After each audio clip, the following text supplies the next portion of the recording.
ആകാശവാണി.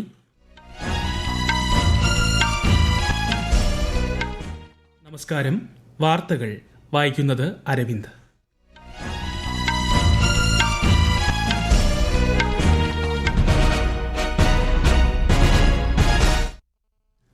പ്രധാന വാർത്തകൾ. വയനാടിന്റെ ദുരിതം നേരിൽ കണ്ട് പ്രധാനമന്ത്രി നരേന്ദ്രമോദി.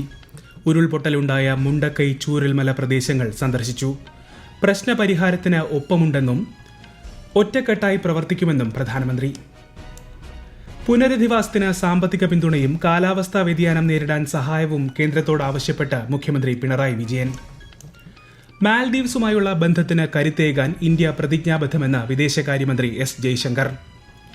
ബാങ്കുകൾ അടിസ്ഥാന പ്രവർത്തന മേഖലകളിൽ ശ്രദ്ധ കേന്ദ്രീകരിക്കണമെന്ന് RBI ഡയറക്ടർ ബോർഡ് യോഗത്തിൽ ധനമന്ത്രി നിർമ്മല സീതാരാമൻ. ഒളിമ്പിക്സിൽ ഇന്ത്യയ്ക്ക് ഇന്ന് നിരാശ. തിരശീല വീഴാൻ ഒരു ദിനം ശേഷിക്കെ മെഡൽ പട്ടികയിൽ ചൈന മുന്നിൽ. വാർത്തകൾ വിശദമായി.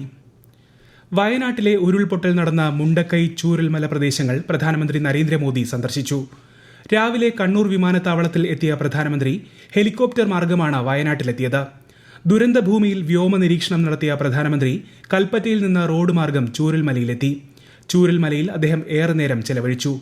ഉരുൾപൊട്ടലിൽ തകർന്ന വെള്ളാർമല GVH സ്കൂളും വീടുകളും പ്രധാനമന്ത്രി കണ്ടു. വെള്ളാർമല സ്കൂളിലെ കുട്ടികളുടെ പഠനത്തെക്കുറിച്ച് ഉൾപ്പെടെ അദ്ദേഹം ചീഫ് സെക്രട്ടറി ഡോക്ടർ V വേണുവിൽ നിന്ന് ചോദിച്ചറിഞ്ഞു. തുടർന്ന് ബെയിലി പാലത്തിലെത്തിയ പ്രധാനമന്ത്രി രക്ഷാദൌത്യത്തിൽ പങ്കാളികളായ ഉദ്യോഗസ്ഥരുമായും സംസാരിച്ചു. ദുരന്തത്തിന്റെ വ്യാപ്തിയും നാടിന്റെ വേദനയും നേരിട്ടറിഞ്ഞാണ് പ്രധാനമന്ത്രി ചൂരൽമലയിൽ നിന്ന് മേപ്പാടിയിലേക്ക് പോയത്. മേപ്പാടി സെന്റ് ജോസഫ് സ്കൂളിലെ ദുരിതാശ്വാസ ക്യാമ്പ് ശ്രീ മോദി സന്ദർശിച്ചു. ക്യാമ്പുകളിൽ കഴിയുന്നവരുടെ പ്രതിനിധികളായ 9 പേരുമായി കൂടിക്കാഴ്ച നടത്തി. 25 മിനിറ്റോളം അദ്ദേഹം ക്യാമ്പിൽ ചിലവഴിച്ചു. തുടർന്ന് മേപ്പാടിയിലെ വിംസ് ആശുപത്രിയിൽ എത്തിയ പ്രധാനമന്ത്രി ചികിത്സയിൽ കഴിയുന്നവരെ ആശ്വസിപ്പിച്ചു. വയനാട്ടിലെ ദുരിതബാധിതരുടെ പ്രശ്നങ്ങൾ പരിഹരിക്കാൻ ഒറ്റക്കെട്ടായി പ്രവർത്തിക്കുമെന്ന് പ്രധാനമന്ത്രി നരേന്ദ്രമോദി പറഞ്ഞു. കേരളം ഒറ്റയ്ക്കല്ലെന്നും രാജ്യമൊന്നാകെ ദുരിതബാധിതർക്കൊപ്പമുണ്ടെന്നും അദ്ദേഹം പറഞ്ഞു. വിശദാംശങ്ങളിലേക്ക്. വയനാട്ടിലെ ദുരന്ത മേഖലയിലെ സന്ദർശനത്തിന് ശേഷം പ്രധാനമന്ത്രിയുടെ അധ്യക്ഷതയിൽ കളക്ട്രേറ്റിൽ അവലോകന യോഗം ചേർന്നു. ദുരന്തം സംബന്ധിച്ച വിശദാംശങ്ങൾ ഉൾപ്പെടുത്തി നിവേദനം തയ്യാറാക്കുമെന്ന് മുഖ്യമന്ത്രി അറിയിച്ചിട്ടുണ്ടെന്നും കേന്ദ്ര സർക്കാർ സംസ്ഥാനത്തോടൊപ്പമുണ്ടെന്നും പ്രധാനമന്ത്രി അവലോകന യോഗത്തിനു ശേഷം അറിയിച്ചു. ദുരിതബാധിതരുടെ പ്രശ്നങ്ങൾ പരിഹരിക്കാൻ കേന്ദ്ര സർക്കാർ തുടക്കം മുതൽ എല്ലാ പ്രവർത്തനങ്ങളും നടത്തിവരികയാണ്. ഉരുൾപൊട്ടൽ ഉണ്ടായതു മുതൽ കേന്ദ്ര സഹമന്ത്രി ജോർജ് കുര്യന്റെ നേതൃത്വത്തിൽ സ്ഥിതിഗതികൾ വിലയിരുത്തുന്നുണ്ടായിരുന്നെന്നും പ്രധാനമന്ത്രി പറഞ്ഞു. ഗവർണർ ആരിഫ് മുഹമ്മദ് ഖാൻ, മുഖ്യമന്ത്രി പിണറായി വിജയൻ, കേന്ദ്ര സഹമന്ത്രി സുരേഷ് ഗോപി, സംസ്ഥാന മന്ത്രിമാർ തുടങ്ങിയവർ യോഗത്തിൽ പങ്കെടുത്തു. അവലോകന യോഗത്തിന് ശേഷം ഹെലികോപ്റ്റർ മാർഗം കണ്ണൂർ വിമാനത്താവളത്തിലെത്തിയ പ്രധാനമന്ത്രി ഡൽഹിയിലേക്ക് മടങ്ങി. News desk, Akashvani. വയനാട്ടിലെ ദുരിതബാധിതരുടെ പുനരധിവാസത്തിനുള്ള സാമ്പത്തിക പിന്തുണയും കാലാവസ്ഥാ വ്യതിയാനത്തെ ചെറുക്കുന്നതിനുള്ള സഹായങ്ങളും പ്രധാനമന്ത്രിയോട് ആവശ്യപ്പെട്ട് മുഖ്യമന്ത്രി പിണറായി വിജയൻ. പ്രധാനമന്ത്രിയോട് ദുരന്തത്തിന്റെ വ്യാപ്തി മുഖ്യമന്ത്രി വിശദീകരിച്ചു. നാശനഷ്ടങ്ങളുടെ വിശദമായ കണക്കെടുപ്പ് നടന്നുവരികയാണ്. വിശദമായ നിവേദനം സംസ്ഥാനം കേന്ദ്ര സർക്കാരിന് സമർപ്പിക്കുമെന്നും മുഖ്യമന്ത്രി വ്യക്തമാക്കി. കേരളത്തിൽ ചൊവ്വാഴ്ച വരെ ഒറ്റപ്പെട്ടയിടങ്ങളിൽ ശക്തമായ മഴയ്ക്ക് സാധ്യതയെന്ന് കേന്ദ്ര കാലാവസ്ഥാ വകുപ്പ്. പാലക്കാട്, മലപ്പുറം ജില്ലകളിൽ നാളെ ഓറഞ്ച് ജാഗ്രതാ നിർദ്ദേശവും ഇടുക്കി, കോഴിക്കോട്, വയനാട് ജില്ലകളിൽ മഞ്ഞ ജാഗ്രതാ നിർദ്ദേശവും പ്രഖ്യാപിച്ചു. തെക്കൻ കേരള, ലക്ഷദ്വീപ് തീരങ്ങളിൽ ബുധനാഴ്ച വരെ മത്സ്യബന്ധനത്തിന് പോകരുതെന്നും മുന്നറിയിപ്പുണ്ട്.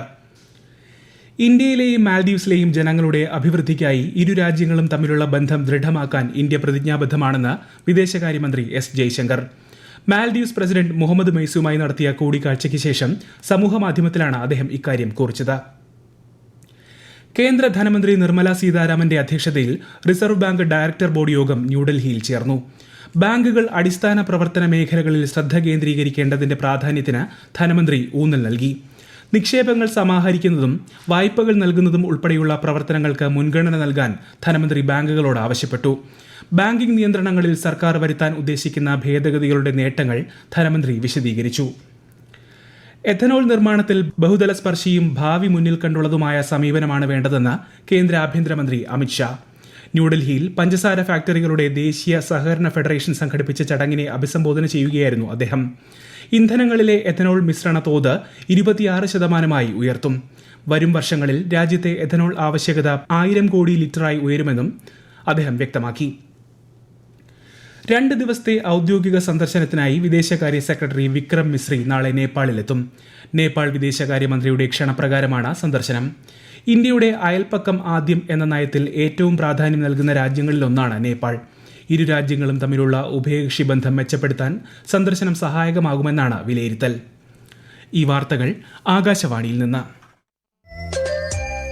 ആകാശവാണി വാർത്തകളും വാർത്താധിഷ്ഠിത പരിപാടികളും all India radio news Thiruvananthapuram എന്ന യൂട്യൂബ് ചാനലിൽ ലഭ്യമാണ്. കൂടുതൽ വാർത്തകൾക്കായി @all India radio news Thiruvananthapuram എന്ന ഫേസ്ബുക്ക് പേജും @AER_News_TVM എന്ന എക്സ് ഹാൻഡിലും സന്ദർശിക്കാം. ത്രിരാഷ്ട്ര സന്ദർശനത്തിന്റെ ഭാഗമായി തിമോർ ലെസ്റ്റിലെത്തിയ രാഷ്ട്രപതി ദ്രൗപദി മുർമുവിന് രാജ്യത്തെ പരമോന്നത സിവിലിയൻ പുരസ്കാരമായ grand collar of the order of Timor Leste നൽകി ആദരിച്ചു. പ്രസിഡന്റ് ജോസ് റാമോസ് ഹോട്ടയാണ് പുരസ്കാരം സമ്മാനിച്ചത്. പൊതുസേവനം, വിദ്യാഭ്യാസം, സാമൂഹികക്ഷേമം, സ്ത്രീ ശാക്തീകരണം എന്നീ മേഖലകളിലെ പ്രവർത്തനങ്ങൾ പരിഗണിച്ചാണ് പുരസ്കാരം. അത്യുത്പാദന ശേഷിയുള്ളതും കാലാവസ്ഥാ മാറ്റത്തെ അതിജീവിക്കുന്നതുമായ 109 കാർഷിക വിള ഇനങ്ങൾ പ്രധാനമന്ത്രി നരേന്ദ്രമോദി നാളെ ന്യൂഡൽഹിയിൽ പുറത്തിറക്കും. 34 വയൽ വിളകളും 27 പഴം പച്ചക്കറി വിളകളും ഉൾപ്പെടെയുള്ളവയുടെ വ്യത്യസ്ത ഇനങ്ങളാണ് പുറത്തിറക്കുന്നത്. പാരീസ് ഒളിമ്പിക്സിൽ ഇന്ന് നടന്ന മത്സരങ്ങളിൽ ഇന്ത്യയ്ക്ക് നിരാശ. വനിതകളുടെ 76 കിലോ ഫ്രീ സ്റ്റൈൽ ഗുസ്തിയിൽ ഇന്ത്യയുടെ ഋതിക ഹൂഡ ക്വാർട്ടർ ഫൈനലിൽ പുറത്തായി. വനിതകളുടെ വ്യക്തിഗത ഗോൾഫിൽ അദിതി അശോകിന്റെയും ദീക്ഷ ഡാഗറിന്റെയും മെഡൽ സാധ്യത മങ്ങി. മെഡൽ പട്ടികയിൽ 34 സ്വർണവുമായി ചൈനയാണ് നിലവിൽ ഒന്നാം സ്ഥാനത്ത്. 33 സ്വർണവുമായി അമേരിക്ക രണ്ടാമതും 18 സ്വർണവുമായി ഓസ്ട്രേലിയ മൂന്നാം സ്ഥാനത്തുമാണ്. 1 വെള്ളിയും 5 വെങ്കലവുമായി ഇന്ത്യ 69 സ്ഥാനത്താണ്. ഇന്ത്യൻ ഗുസ്തി താരം വിനേഷ് ഫോഗാട്ടിന്റെ പാരീസ് ഒളിമ്പിക്സിൽ അയോഗ്യയാക്കിയതുമായി ബന്ധപ്പെട്ട കേസിൽ കായിക തർക്കപരിഹാര കോടതി ഇന്ന് തീരുമാനമറിയിക്കും. പാരീസ് ഒളിമ്പിക്സിൽ വനിതകളുടെ 50 കിലോഗ്രാം ഫ്രീ സ്റ്റൈൽ ഗുസ്തി ഫൈനലിൽ അയോഗ്യയാക്കിയതിനെതിരെയാണ് വിനേഷ് കായിക കോടതിയെ സമീപിച്ചത്. പാരീസ് ഒളിമ്പിക്സിൽ വെങ്കല മെഡൽ സ്വന്തമാക്കിയ ഇന്ത്യൻ പുരുഷ ഹോക്കി ടീമിനെ കേന്ദ്ര കായിക മന്ത്രി മൻസുഖ് മാണ്ഡവിയുടെ നേതൃത്വത്തിൽ ആദരിച്ചു. ടീം അംഗങ്ങളെ അനുമോദിച്ച കേന്ദ്രമന്ത്രി അവരുടെ മികച്ച പ്രകടനത്തിൽ രാജ്യം അഭിമാനിക്കുന്നുവെന്നും പറഞ്ഞു. മന്ദരോഗത്തിനെതിരായ ഗുളികകൾ വിതരണം ചെയ്യുന്ന MDA പ്രചാരണ പരിപാടിയുടെ 2ാം ഘട്ടത്തിന് രാജ്യത്ത് തുടക്കമായി. കേന്ദ്ര ആരോഗ്യ സഹമന്ത്രി പ്രതാപ് റാവു ജാദവ് ഉദ്ഘാടനം ചെയ്തു. കൊതുകുകടി ഒഴിവാക്കലും പ്രതിരോധ മരുന്ന് കഴിക്കലും മന്ദരോഗ നിർമ്മാർജ്ജനത്തിൽ നിർണായകമാണെന്ന് അദ്ദേഹം പറഞ്ഞു. ഗുണഭോക്താക്കളിൽ 90% പേരെങ്കിലും മരുന്നുകൾ കഴിക്കുക എന്നത് ദൌത്യത്തിന്റെ വിജയത്തിന് അനിവാര്യമാണെന്നും കേന്ദ്രമന്ത്രി ചൂണ്ടിക്കാട്ടി. ജമ്മു കശ്മീരിലെ അനന്ത്നാഗ് ജില്ലയിൽ ഭീകരരും സുരക്ഷാസേനയുമായി ഏറ്റുമുട്ടൽ. ഗാഗർ മാണ്ഡു പ്രദേശത്ത് സംയുക്ത സുരക്ഷാ സേന നടത്തിയ തിരച്ചിലിന് പിന്നാലെയാണ് വെടിവയ്പ് ആരംഭിച്ചത്. ജമ്മു കശ്മീരിലെ കഠ്വ ജില്ലയിൽ കാണപ്പെട്ട 4 ഭീകരരുടെ രേഖാചിത്രം പോലീസ് പുറത്തുവിട്ടു. വിവരം നൽകുന്നവർക്ക് പാരിതോഷികവും പ്രഖ്യാപിച്ചിട്ടുണ്ട്. ഇക്കഴിഞ്ഞ ജൂലൈയിൽ ഭീകരാക്രമണത്തിൽ കഠ്വ ജില്ലയിൽ മാത്രം 4 സൈനികർ വീരമൃത്യു വരിച്ചിരുന്നു. രാജി തീരുമാനം പ്രഖ്യാപിച്ച് ബംഗ്ലാദേശ് സുപ്രീം കോടതി ചീഫ് ജസ്റ്റിസ് ഒബൈദുൽ ഹസൻ. ഔപചാരിക നടപടികൾ പൂർത്തിയാക്കിയ ശേഷം പ്രസിഡന്റിന് രാജി സമർപ്പിക്കുമെന്ന് ചീഫ് ജസ്റ്റിസ് മാധ്യമങ്ങളോട് പറഞ്ഞു. ചീഫ് ജസ്റ്റിസ് ഉൾപ്പെടെയുള്ളവർ രാജിവെക്കണമെന്ന് ബംഗ്ലാദേശിലെ വിദ്യാർത്ഥി പ്രക്ഷോഭകർ നേരത്തെ ആവശ്യപ്പെട്ടിരുന്നു. യുക്രൈൻ കടന്നുകയറ്റത്തെ തുടർന്ന് കേസ്ക്, ബ്രൈൻസ്ക് തുടങ്ങിയ അതിർത്തി പ്രദേശങ്ങളിൽ സുരക്ഷ കർശനമാക്കി റഷ്യ. പ്രതിരോധ നടപടികളുടെ ഭാഗമായി ദേശീയ ഭീകരവിരുദ്ധ സമിതിയുടെ നേതൃത്വത്തിൽ കരുത്തുറ്റ പ്രവർത്തനങ്ങൾ ആരംഭിച്ചതായി മാധ്യമങ്ങൾ റിപ്പോർട്ട് ചെയ്തു. യുക്രൈന്റെ ഭാഗത്തു നിന്ന് വലിയ തോതിൽ പ്രകോപനം ഉണ്ടാകുന്നുണ്ടെന്ന് റഷ്യൻ പ്രസിഡന്റ് വ്ളാഡിമിർ പുടിൻ ആരോപിച്ചു. ഗാസയിൽ ഇസ്രായേൽ നടത്തിയ ആക്രമണത്തിൽ 93 പേർ കൊല്ലപ്പെട്ടു. പള്ളി, സ്കൂൾ എന്നിവ കേന്ദ്രീകരിച്ചായിരുന്നു ആക്രമണം.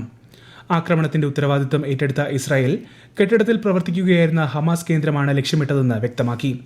പ്രഭാത പ്രാർത്ഥനകൾ നടക്കുമ്പോഴായിരുന്നു ആക്രമണമെന്നും കൊല്ലപ്പെട്ട 90ഓളം പേരുടെ മൃതദേഹങ്ങൾ കണ്ടെടുത്തുവെന്നും ഗാസ പ്രതിരോധ സേനാ വക്താവ് പറഞ്ഞു. ഇന്ന് ലോക സിംഹദിനം. സിംഹങ്ങളുടെ സംരക്ഷണത്തിന്റെ പ്രാധാന്യത്തെപ്പറ്റി അവബോധം സൃഷ്ടിക്കുക എന്നതാണ് ഈ ദിനത്തിന്റെ ലക്ഷ്യം. സിംഹ സംരക്ഷണത്തിനായി സ്വീകരിച്ച നടപടികളുടെ അടിസ്ഥാനത്തിൽ രാജ്യത്തെ ആകെ സിംഹങ്ങളുടെ എണ്ണം 674 വർദ്ധിച്ചതായി കേന്ദ്ര പരിസ്ഥിതി മന്ത്രാലയം അറിയിച്ചു. പ്രധാന വാർത്തകൾ വീണ്ടും. വയനാടിന്റെ ദുരിതം നേരിൽ കണ്ട് പ്രധാനമന്ത്രി നരേന്ദ്രമോദി. ഉരുൾപൊട്ടലുണ്ടായ മുണ്ടക്കൈ, ചൂരൽമല പ്രദേശങ്ങൾ സന്ദർശിച്ചു. പ്രശ്നപരിഹാരത്തിന് ഒപ്പമുണ്ടെന്നും ഒറ്റക്കെട്ടായി പ്രവർത്തിക്കുമെന്നും പ്രധാനമന്ത്രി. പുനരധിവാസത്തിന് സാമ്പത്തിക പിന്തുണയും കാലാവസ്ഥാ വ്യതിയാനം നേരിടാൻ സഹായവും കേന്ദ്രത്തോട് ആവശ്യപ്പെട്ട് മുഖ്യമന്ത്രി പിണറായി വിജയൻ.